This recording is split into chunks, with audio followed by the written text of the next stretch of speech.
咁今日咧，我哋嘅講道系列咧就係約翰福音嘅第6章。耶穌咧喺約翰福音，約翰記載主耶穌喺約翰福音入邊咧有好多個7個嘅。咁咧有7個神蹟，咁其實如果數埋，其實就唔止7個神蹟嘅，加埋主耶穌基督自己嘅復活。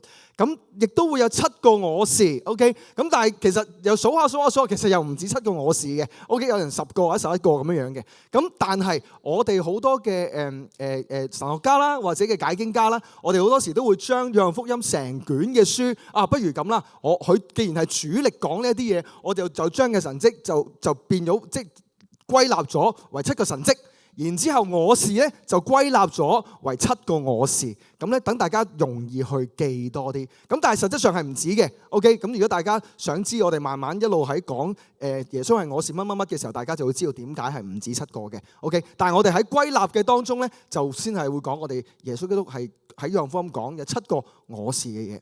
好啦，咁今日第一次講嘅咧就係講我是生命的糧，係耶穌講嘅。嗱，當佢講呢一句嘢嘅時候咧，大家聽到嘅時候，大家都會覺得哇，耶穌係生命嘅糧，好好係咪？大家都會咧第一個意識就會講到諗到一樣嘢耶穌係生命嘅糧，哇，真係好好啦，即係佢好有米啦，係咪？即係佢會一路供應我哋啦，係。但係我亦都要講翻呢一件事嘅前因同埋後果。喺我今日講呢段經文之前，我希望大家了解咗個前因，然之後大家睇個後果嘅時候，唔會行到去同呢一班門徒一樣諗法嘅後果。咁前因係乜嘢嘢呢？前因喺耶穌基督講解我係生命嘅糧呢一個嘅對話之前，其實佢耶穌基督同一班咧追隨耶穌嘅人入邊有一啲，亦都聖經講到係追隨耶穌嘅一啲嘅門徒。咁呢啲門徒係包括12使徒，亦都包括一啲同耶穌好近，一路跟住耶穌，聽住耶穌喺加利利提比利亞海或者加利利河湖邊附近嘅，一路追隨住耶穌，跟住佢睇好多嘅見證，睇好多神蹟嘅呢一班人，佢哋都稱為係耶穌跟住耶穌好近嘅門徒。當呢一班門徒佢哋經歷咗5餅2魚呢個神蹟之後，經歷咗5餅2魚神蹟之後啦，呢班門徒好雀躍，呢班門徒咧覺得好 OK， 呢班門徒咧覺得哇真係掂啦，跟住呢位耶穌咧唔單止病得醫治，跟住呢位耶穌仲可以有咩啊？有啖好食。以色列人成日咧都會覺得哇，佢哋喺無論佢哋亡國之後啦。OK， 佢哋受住唔同嘅國家去統領，其實佢哋嘅公民意識係非常之低嘅。佢哋係一個2等嘅公民，佢哋係一個咧，哇，做啲乜嘢嘢咧，要有宗教嘅條例壓住之餘咧 ，OK， 你知點解宗教條例壓住嘛？就係因為嗰啲嘅文士法利賽人宗教領袖，佢哋加咗好多嘅條例，除咗10誡之外，佢哋將申命記佢哋好多嘅條例形成咗一大本好厚嘅妥拉，跟住咧抌俾以色列人，你哋要守啊！哇！以色列人一唔守咧，佢哋就會好嚴厲嘅責備，好唔聽話咧，就會覺得哇！你做呢樣嘢又唔得，做嗰樣嘢又唔得。佢哋受宗教嘅壓迫，唔單止係咁，佢哋受到當時君王嘅壓迫，係佢哋有宗教自由，唯一都仲有嘅係宗教自由。但係喺好多嘅納稅嗰方面，好多嘅自治管理方面，佢哋都冇佢哋嘅自由。所以喺咁嘅情況底下，耶穌出現咗啦。哇！耶穌行好多神蹟。耶穌咧，亦都可以令到5000人餵飽5000人。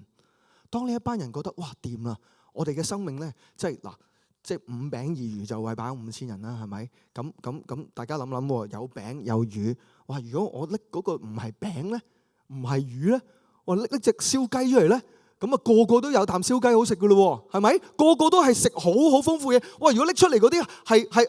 即係我咁啊！如果魚生咧，哇，真係正。可能話魚生唔使啦，魚生你照彼得喺加利利海嗰度釣翻嚟，隻隻都係魚生啦，咁冇所謂。但係跟住耶穌，佢哋會覺得係衣食無憂。喺佢哋嘅眼中，一路跟隨住耶穌，佢哋都係呢一個嘅原因。好啦，咁我 skip 咗中間呢一段先，去到最後啦。呢一班跟隨耶穌嘅門徒，當我哋聽見耶穌話我係生命嘅糧嘅時候，最後尾嘅結果係點樣樣？不如我哋一齊試下睇一睇。我哋一齊讀啊嘛，66節，一二起。從此他門徒中有很多退卻了，不再與他同行。耶穌就對那12使徒說：你們也要離開嗎？好，停到呢度。弟兄姊妹，點解耶穌講我係生命嘅糧？當呢一班人佢哋係為住生命嘅飢餓或者生命嘅缺乏嚟到耶穌嘅面前，但係點解到最後尾佢哋嘅抉擇就係聽耶穌講之後，哇！我唔跟你啦，我唔跟你啦。究竟中間發生緊咩事？究竟耶穌基督講呢一件事嘅時候發生咗啲乜嘢事？嗱，弟兄姊妹，呢段經文有啲長嘅，咁啊容許我咧同大家去讀出呢段經文，記載喺約翰福音第6章22節到69節。第二日，留在海對岸的眾人發覺，那原來只有一條小船，係做乜嘢咧？係耶穌咧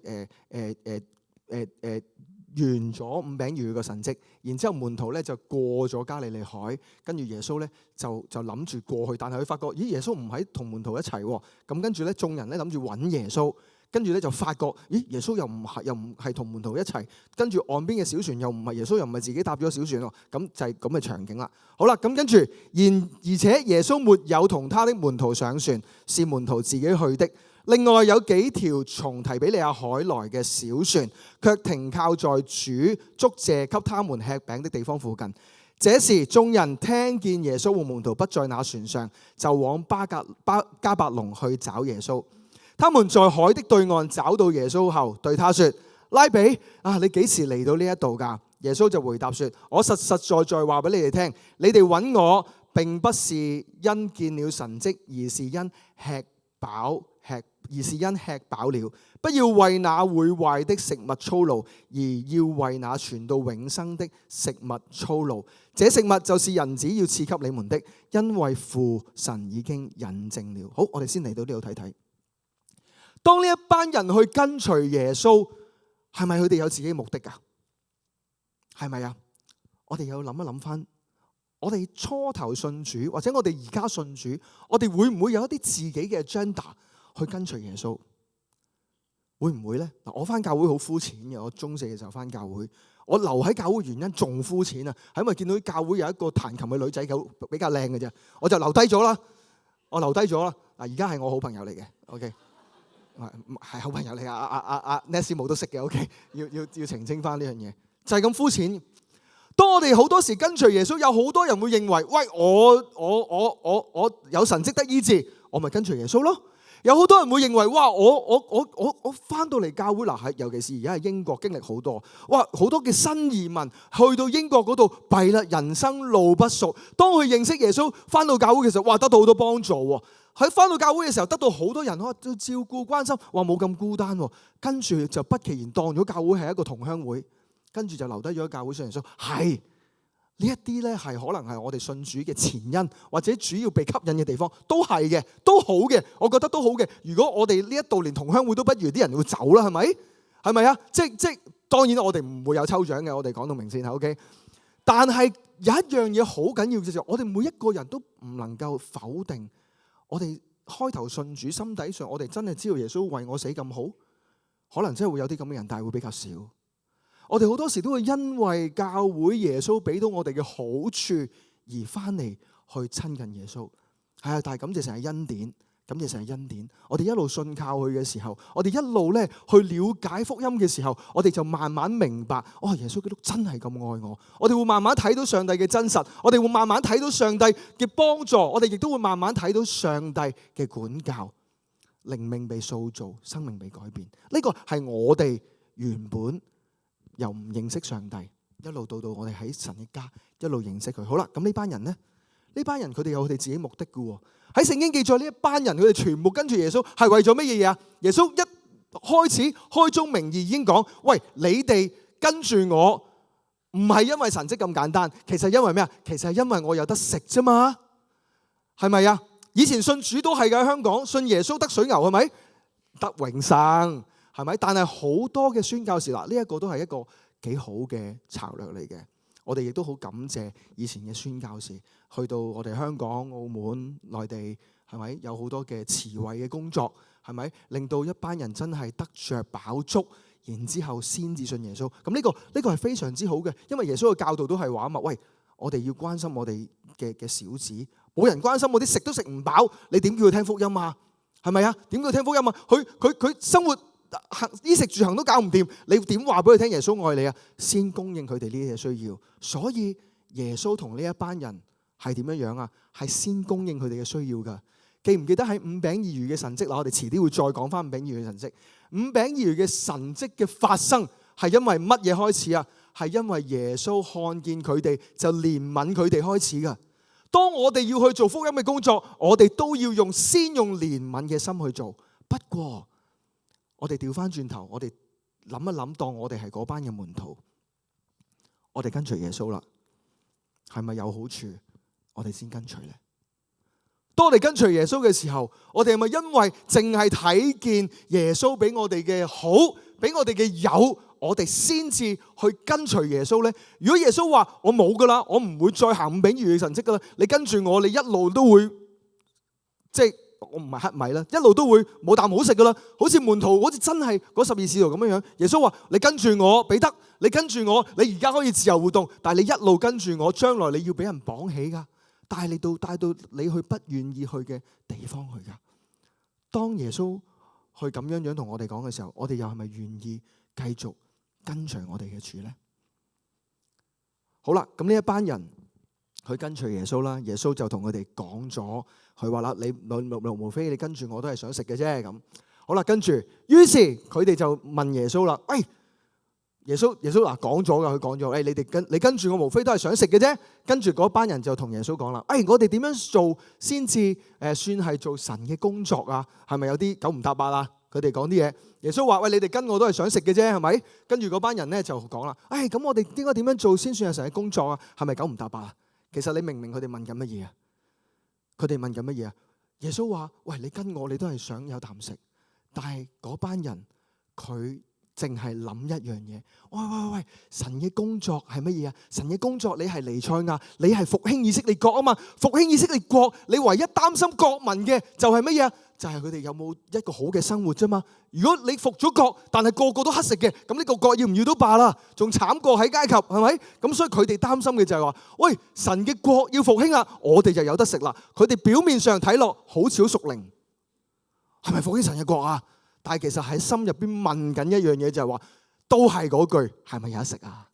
跟住你係咪等於跟住神嘅國？跟住你係咪等於有得食先？係咪先？佢哋一路淨係關心一個好膚淺，一個身體需要，單為咗身體嘅需要而去跟隨耶穌。好啦，跟住佢就同佢哋講耶穌就話啦，你行咩？佢哋同於是佢哋同耶穌講，你行咩神蹟好讓我睇見而信你呢？你到底要做啲乜嘢嘢呢？我哋嘅祖宗啊，佢話你究竟要做啲乜嘢嘢呢？佢哋嘅要求仍然係希望上帝一路去施予一啲可以食嘅神蹟。跟住佢哋就答咗一啲嘅人名出嚟啦，正如佢哋話咩？佢哋話我哋嘅祖宗啊，喺曠野食過嗎哪，如經上所說，佢從天上賜下糧食嚟給我哋食。於是係啦，我哋先睇到呢度先。佢哋嘅諗法係乜嘢嘢啊？喂，耶穌，你既然話你咁犀利啦，嗱，你唔好理我跟你係咩咧？我哋要神嘅工作。但係佢哋咧就答咗一個人出嚟，就話我哋嘅祖宗啊，都食過從天上嚟嘅嗎哪。OK， 你係咪真係你如果要復興以色列嘅國，你係咪要俾多啲嘅嘢食我哋食？佢哋由始至終都係擔心有冇得食，弟兄姊妹。由始至終都係擔心有冇得食。今日我哋嚟到神嘅面前啊，我哋好多嘅需要，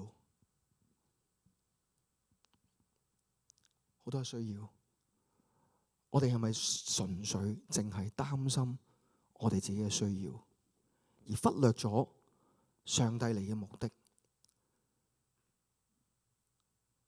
如果有人問我，有人同我講 Pastor Ching， 你間教會幾好啊？點啊？但係啊，你知唔知啊？我呢個冇貶義啊，純粹比喻嚟嘅啫。OK， 你哋唔好做二五仔話翻俾梁牧師聽啊。OK，Pastor Ching，以前喺舊教會啊，楊梁牧師都話你係副喊派噶啦，係咪？你又得把聲噶啦。你知唔知嗱？你啊，嗱我跟住你都 OK 噶，但係梁牧師啊，佢嗰啲啊真係勁啊咁啊，你有冇佢咁勁噶咁樣？咁我就會話啦，同大家講啦，其實我真係冇佢咁勁嘅 ，OK。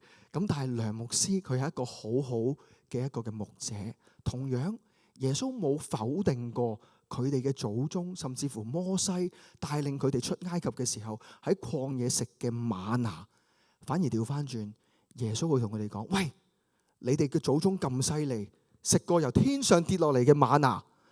跟住耶穌講乜嘢？你睇睇，耶穌話：我實實在在告訴你們，那從天上來的糧唔係摩西俾你哋，搞清楚先。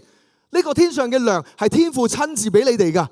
OK， 唔係話你嘅祖宗有幾犀利，你摩西勁唔勁得過我，而係話天上嘅糧唔係摩西抌落嚟俾你哋噶。天上嘅糧係邊個俾噶？係我父係賜俾你哋嘅。因為神嘅糧就係嗰位從天上下來，並且賜生命給世界的。弟兄姊妹，呢度耶穌係講緊乜嘢嘢？耶穌佢係藉住嗰一班人去同耶穌講：以前我嘅祖宗都食過嗎哪。今日你話你係復興以色列國，我哋跟你俾神蹟我哋睇之餘，麻煩你有冇以前嗰啲帶領我哋嘅先知咁犀利先？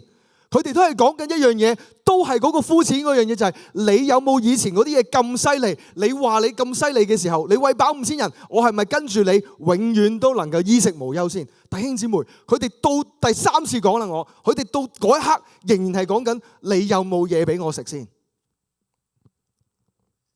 我仍然要第3次問你哋，今日我哋跟隨耶穌，係咪要耶穌滿足晒我哋生命嘅需要，我哋先至跟隨主耶穌先？跟住耶穌同佢哋講：我就係生命嘅糧，到我這裏來的絕不飢餓，信我的永不乾渴。弟兄姊妹，你哋嘅祖宗以前食過天上邊嘅嗎哪，但係真正嘅糧食，真正由天上邊落嚟嘅糧食，耶穌係講緊自己。由天上邊落嚟嗰個糧唔係嗎哪，而係講緊佢自己就係生命上邊唯一一個由天上邊落嚟嗰個糧。嗎哪嘅天上邊降糧只係一個預表啊！你哋覺得祖宗食完呢啲嗎哪嘅時候，你哋仍然係會肚餓，係咪啊？你哋食完嗎哪，你哋唔會唔死啊？但係耶穌佢更加講一個更加重要嘅問題。嗎哪只能夠解決佢哋身體上面嘅需要，係身體上面嘅需要。弟兄姊妹，上帝係會看顧嘅。所以耶穌喺馬太福音度講一樣嘢，就係話我哋唔係比麻雀更加貴重咩？我哋使唔使為明天憂慮，吃什麼穿什麼？唔需要。耶穌去講一樣嘢，佢就係生命上邊嘅糧，係真真正正從天上邊跌落嚟俾你哋生命嘅糧。而呢個生命嘅糧唔係為咗你哋屬肉身嘅需要，而係佢落到嚟係要餵飽我哋每一個嘅靈魂。弟兄姊妹，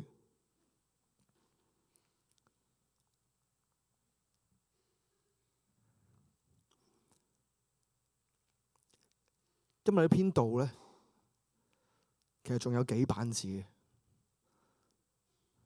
但我想喺今篇道，我想喺呢度停一停。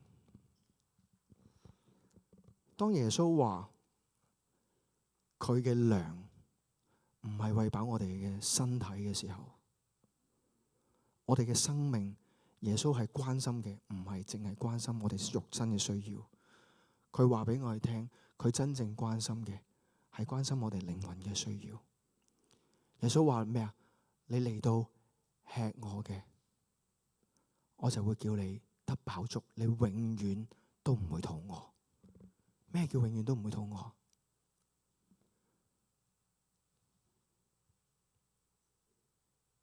大家而家肚唔肚餓？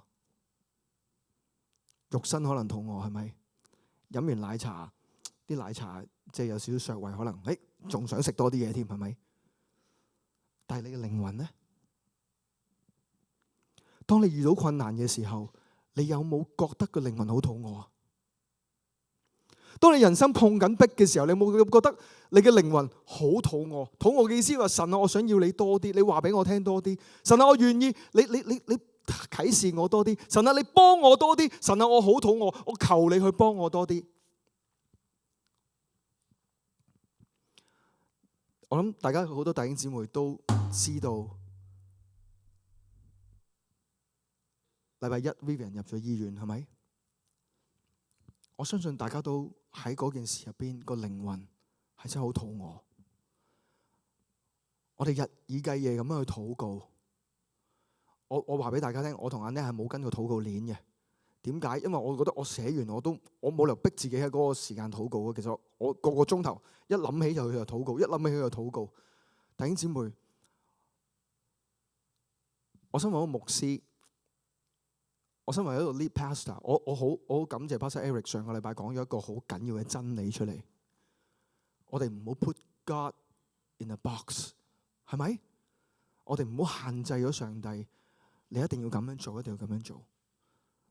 我哋要記住呢一個係我哋基督徒嘅原則。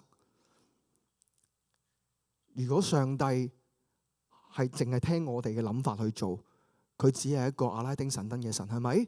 我哋唔係咁樣去敬拜我哋嘅上帝。但係響我身為一個牧師，你哋牧者，我做嘅，我整個禮拜，成個禮拜，我同姊妹組分享都係，我到而家呢一刻，今朝早嘅祈禱，頭先喺度嘅祈禱，我都係又翳又細，繼續求上帝俾佢嘅醫治喺 Vivian 身上。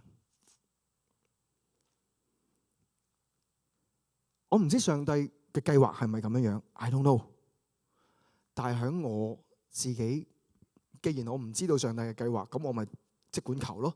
點解唔求得啊？既然我哋唔知道，如果我知道上帝嘅計劃，我就話俾你哋聽啦，係咪？我知道上帝嘅計劃，我就乜都唔使講啦，係咪？大家都唔使講。但係因為我就係唔知道上帝嘅計劃，我先至可以一個細路仔咁樣樣，又翳又細，又掹整，又掠地，又喊，乜嘢都出晒，就係希望上帝你聽下我，你話俾我聽點樣做啦，係咪啊？弟兄姊妹，我希望大家都唔好放棄咁樣嘅禱告。不過，我要再一次同大家講清楚，感謝我哋 Renew 組嘅姊妹，再次俾我哋一個提醒：上帝愛 Vivian， 豈唔係比我哋愛佢更深啊？係咪啊，弟兄姊妹？上帝愛佢遠超過我 ，David， 上帝愛佢遠超過你，你係第二個。弟兄姊妹，我哋要將 Vivian 嘅生命重新交喺上帝嘅手中。Amen， Amen。不停我係禱告 ，support David，support Elizabeth，support Joshua，support 佢哋一家，唔好為佢哋停止我哋嘅禱告。到最後，我要講翻點解嗰班門徒會走。耶穌話長啦，我唔同大家讀啦。耶穌話：你要跟從我，你要食啊嘛，得嗱。因為嗰班人一路由始至終都唔明耶穌係講緊佢係真正嚟到天上嘅糧，佢嘅糧食係佢將上帝顯明，用佢嘅話語顯明喺你哋嘅生命上邊，叫你哋生命能夠得着神嘅話語，能夠得着與神嘅連結，而永遠都唔肚餓呢一樣嘢，佢哋都係唔明白，佢哋只係明白嘅一樣嘢就係你有冇得俾我食。耶穌就話：既然係咁，我都幫你。咁耶穌就同佢哋講啦：啱啊，我可以食噶，啱啦，你食我啦。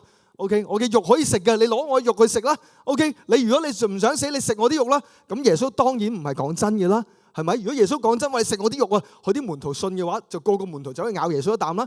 聖經冇記載門徒咬耶穌，有冇？冇啊嘛。咁所以耶穌去講呢段說話，係俾嗰班跟隨佢嘅人聽，話俾佢聽：你哋既然淨係關心你哋身體上面嘅需要，唔關心你哋靈魂嘅需要，得啦。咁我就話俾你聽，我係食得嘅，你食我啦。但係耶穌佢最想大家記得嘅，今日喺呢一度，佢最想講嘅就係話，我哋嘅靈魂要得着飽足啊，弟兄姊妹。我哋嘅靈魂係要俾上帝嘅道去充滿，而得着一個唔朽壞嘅生命。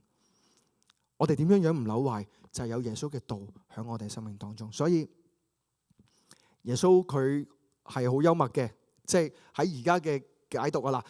喺以前我哋信主，我諗喺30-40年前信主嘅時候，呢段嘅解經都好多嘅牧者啦，好多嘅牧者都會解。呢段會唔會係耶穌講緊主餐啊？會唔會就係講緊主餐？我哋擘餅擘開耶穌嘅身體，但係耶穌嘅血係以前可以咁解嘅。OK， 但係而家有好多嘅神學家已經唔係用呢個解法㗎啦。OK， 耶穌只係講緊一樣嘢，佢嘅肉，佢嘅血。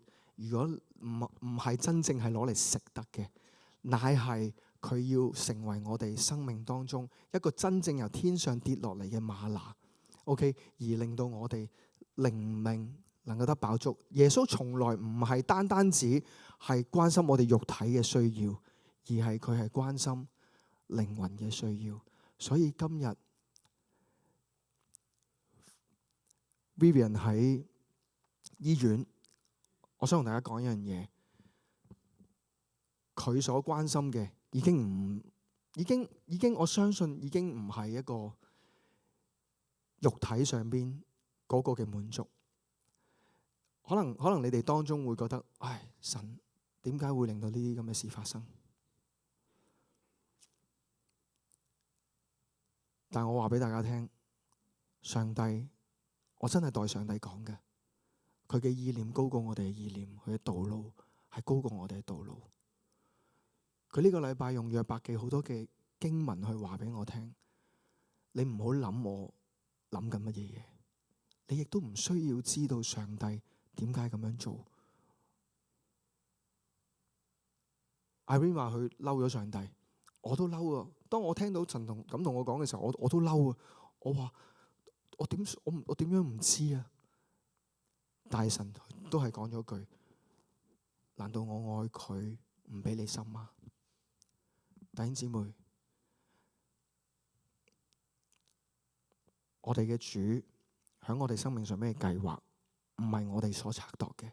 跟住神用好多以前宣教士嘅一啲嘅古仔話翻俾我聽，係啊，佢呼召呢個宣教士去傳福音，但係喺船嘅途中已經沉咗船啦，已經唔知去咗邊啦。咁唔通神愛佢哋咩？唔係，神仍然喺佢哋生命上面嘅計劃，藉住唔同嘅人去成全呢啲嘅計劃。弟兄姊妹，今日 Vivian 喺醫院瞓咗喺度，主若願意，佢可以起嚟同我哋一齊敬拜。佢睇到我哋嘅，絕對唔希望我哋係，哇！你做乜嘢啊？你唔返教會嘅？你做乜嘢啊？你跌倒嘅？你做咩啊？你咁傷心？你唔應該係咁。Vivian 嘅樣成日喺我腦入邊出現，佢嗰個樣咧，嗰個樣，大家識佢都知道啊，係咪？跟住窒你兩句咁樣。如果佢見到我哋垂頭喪氣、懷疑上帝，佢一定窒你啊！同你講，佢一定窒你啊！所以弟兄姊妹喺呢個時候，我哋要彼此去堅固。我想喺呢個時候，我哋一齊領主嘅身體，好唔好？嗱，雖然約翰福音嗰段經文唔係講主餐啊，但係我哋要知道一樣嘢。耶穌基督佢係真係用佢嘅身體買贖咗我哋，成為咗我哋唯一嘅救贖。耶穌基督佢仍然係用一個人以為愚拙嘅方法去成就呢個救恩。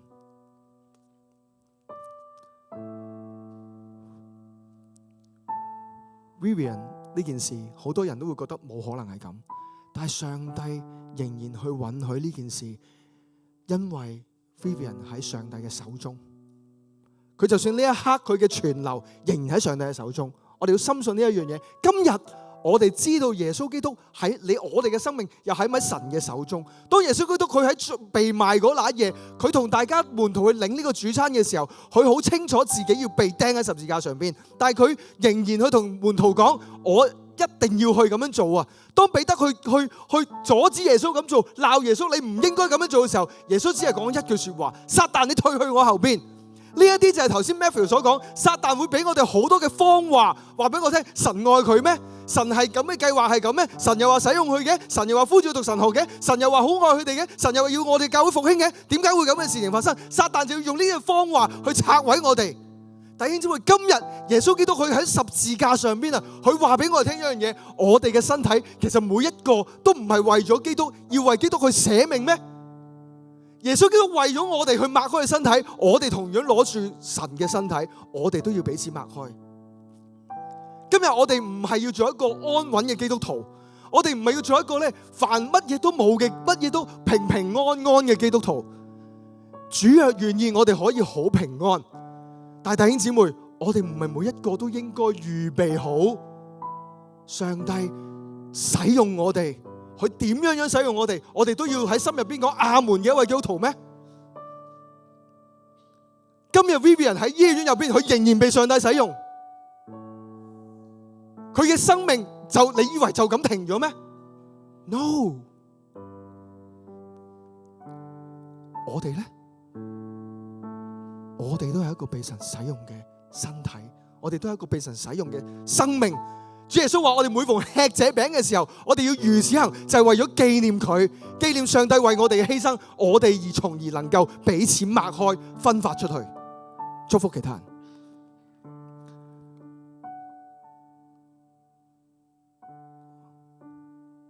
我係牧師，我第一個我唔會喪膽，我一定唔會喪膽。我同你講，弟兄姊妹。我仍然係求神蹟，但係神俾嘅，我一定唔會喪膽，因為我深信一樣嘢，今日神仍然喺我哋當中嘅弟兄姊妹，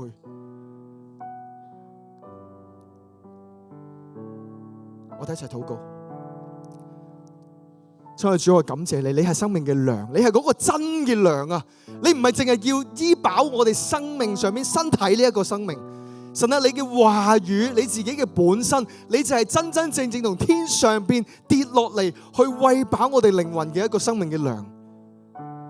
主耶穌，呢個我是生命嘅糧，提醒我哋，神啊，我哋遇到任何困難，我哋遇到我哋任何嘅傷心，我哋只要翻到去你嘅生命當中，我哋翻到去你嘅話語當中，我哋翻到去你嘅手上邊，我哋就能夠有真真正正嘅飽足啊！因為主，你係真係會餵飽我哋嘅靈魂，你會叫我哋好似我哋躺臥喺青草地上邊，領我在可安歇嘅水邊，你會滋潤我哋，你會安慰我哋，你會咧帶領住我哋去行過呢個死蔭嘅幽谷。感謝你為我哋所犧牲嘅身體，感謝你釘喺十字架上邊，用人再一次講到啦，用人認為愚拙嘅，神冇理由咁做嘅，去成就咗整個嘅救恩。我哋感謝你主，我哋感謝你嘅身體，感謝你嘅流出嚟嘅血。弟兄姊妹咧，我哋一齊咧揭開主餐下邊嗰個嘅餅。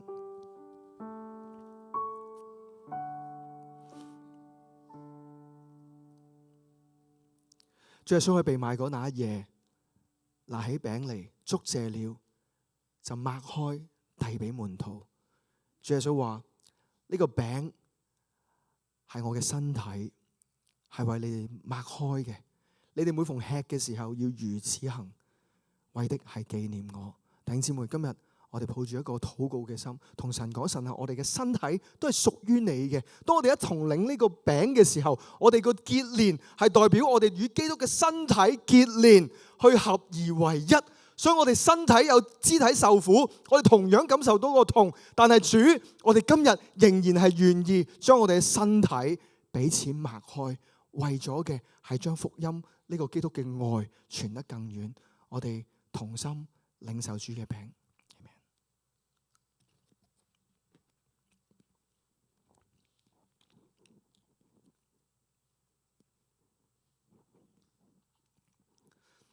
飯後主耶穌基督拿起杯嚟，祝謝了，遞俾門徒。佢話呢個杯呢，係我用血同你哋所立嘅新約，你哋每逢喝嘅時候要如此行，來紀念我。弟兄姊妹，我哋揭開嗰個杯嗰個嘅蓋掩，我哋一齊禱告。主耶穌，我哋感謝讚美你。主耶穌，多謝你為我哋滴出嘅每一滴嘅寶血。神，我哋今日飲呢個杯，神，我哋要紀念去思想到，神啊，你嘅救恩唔係廉價嘅，你嘅救恩係用你重價所買贖我哋翻嚟嘅。主耶穌，今日我哋將我哋嘅生命好似 Vivian 咁，無論乜嘢嘅情況，我哋仍然係堅定嘅喺你嘅寶血嘅遮蓋底下，堅定嘅喺你嘅愛底下，堅定嘅喺你嘅救贖底下過我哋嘅每一日。我哋唔會被撒旦打倒，因為上帝你嘅愛、你嘅救贖已經預先，你嘅救贖已經係保護住我哋、包圍住我哋。主耶穌，我奉耶穌基督嘅名字，我哋繼續宣告：神啊，你嘅血、你嘅每一滴流出嚟嘅寶血，係繼續係仍然喺我哋每一個嘅信徒身上係有功效嘅。今日我哋嚟到你面前，一同領受你嘅杯。主耶穌，叫我哋思想到，我哋活着係為我哋主而活。我哋感謝你主，我哋禱告奉耶穌基督得勝名字祈求，Amen。我哋同心領受主嘅杯。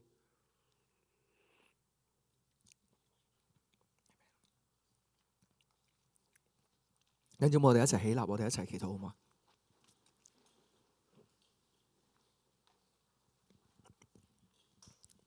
主耶穌，我哋感謝讚美你。主耶穌，我哋感謝你。你自己，你話你係自己，你係向我哋顯明、陳明，你係生命嘅糧。你唔單止係你自己嘅說話話俾我哋聽，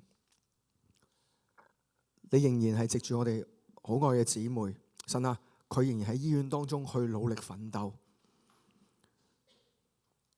佢嘅生命亦都話俾我哋聽，你係佢生命嘅糧。